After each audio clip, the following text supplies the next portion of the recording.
Today was a fantastic day for me personally. I met up with Sir William Birch, the Right Honourable Sir William Birch, the former Minister of Finance for the New Zealand Government and the man known as the Minister of Everything. Now, it was Bill Birch who gave the Pacific people portability of pension that came into effect on the 1st of October 1999.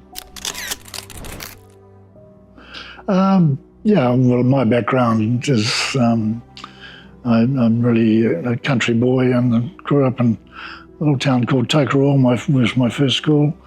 But we shifted during the war to Hamilton. My father was very involved in the Rukahia Research Station as a farm manager, and I went to Hillcrest Primary School and then to Hamilton Tech, where I got my university entrance, and I was persuaded to become a survey cadet and qualified as a surveyor. As soon as I qualified, I came to Pukekohe because there was nobody in the surveying profession here, and I opened an office here. So I worked in Pukekohe for quite a long time. I became deputy mayor, very involved with some of the local organisations, and I was asked to stand as a candidate for the National Party way back in 1972.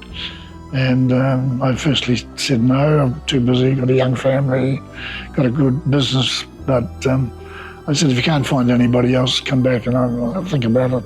Well, they did come back, and I said yes, I'd stand. And so I was elected with a very good majority in the Franklin seat, and I was a member of Parliament for 27 years, Minister for 15 years, and I had numerous portfolios, including Pacific Island Affairs, which I enjoyed. I was close to many of the Pacific Island community. I got to know Arthur Anae well, and he often talked to me about some of the issues, and that was very helpful as a minister to get that sort of grassroots understanding of how they felt about New Zealand as a place of residence and their relationships with the Pacific Island people. So that's really my background. I retired in 1999, which is now 26 years ago.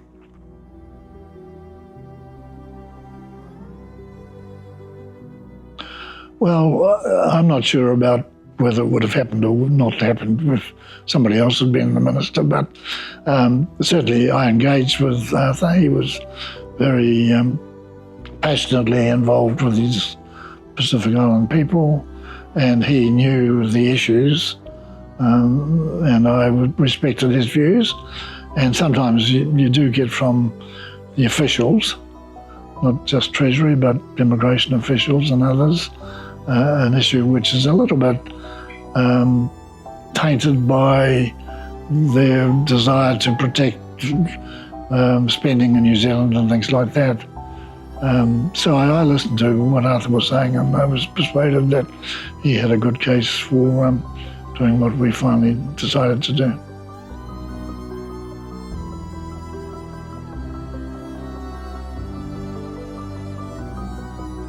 Well, I didn't think the figure of 20 million was credible in any case, but so, I was a little bit unsettled by the advice that I was getting from officials.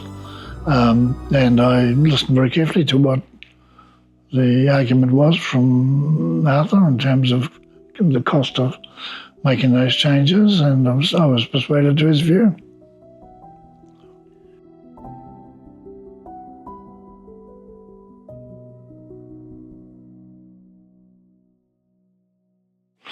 Well, it really just confirmed my view at the beginning that the 20 million wasn't credible. And as the estimate dropped in the advice of the officials, it really just confirmed our earlier view that was correct.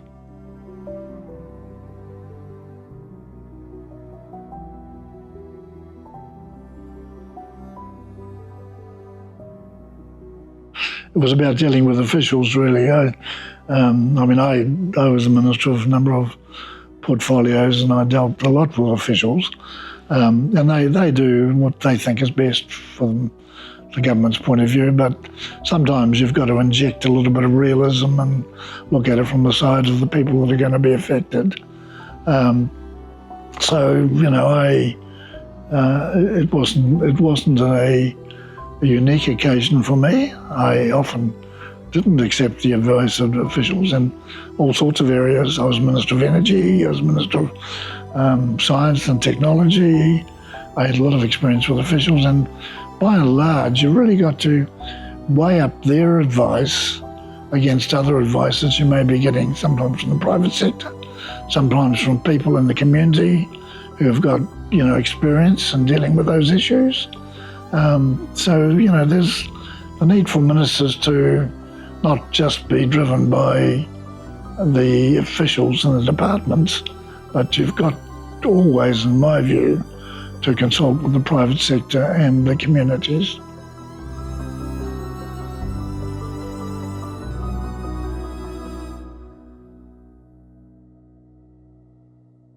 Well, looking at it from the community's point of view, it was absolutely vital that they made some progress in this area. And I'm sure they would have been very pleased that we were able to achieve quite a lot in my time.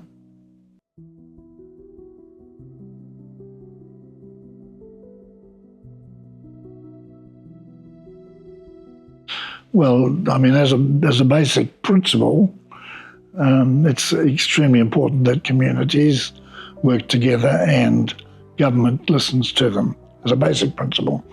I don't think that anything has happened as a result of that decision which would change my mind. I don't think any of the problems that may have been troubling the officials have emerged. And that is often the case. I mean, it's always a matter for ministers to take into consideration advice beyond just the official advice of the various ministries. And I think it was very important for the Pacific community, which we've had a long-standing relationship and friendship with them.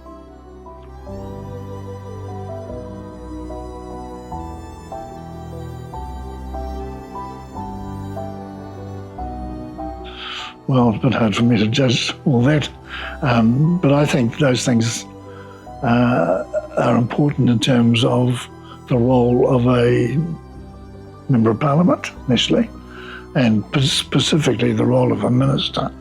You've got a lot of responsibility on your shoulders to make sure that the interests of the people at large are being respected in making the laws of the land. Yeah, well, I'm a bit removed now from, you know, the decision makings in government, but I don't think the principles have changed, and I'm aware of quite a lot of immigration issues that you know, trouble me a little bit. I think that in some cases the department is not actually weighing up the community's view sufficiently in making decisions. And I'm involved in one or two cases at the moment. I should have given you this.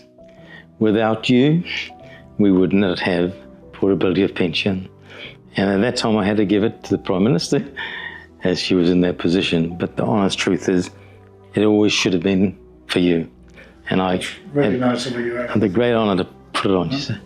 I'm honoured. I know what it means to you. Yeah. Today. And I enjoyed working with you and the Pacific Island people. Thanks, Phil.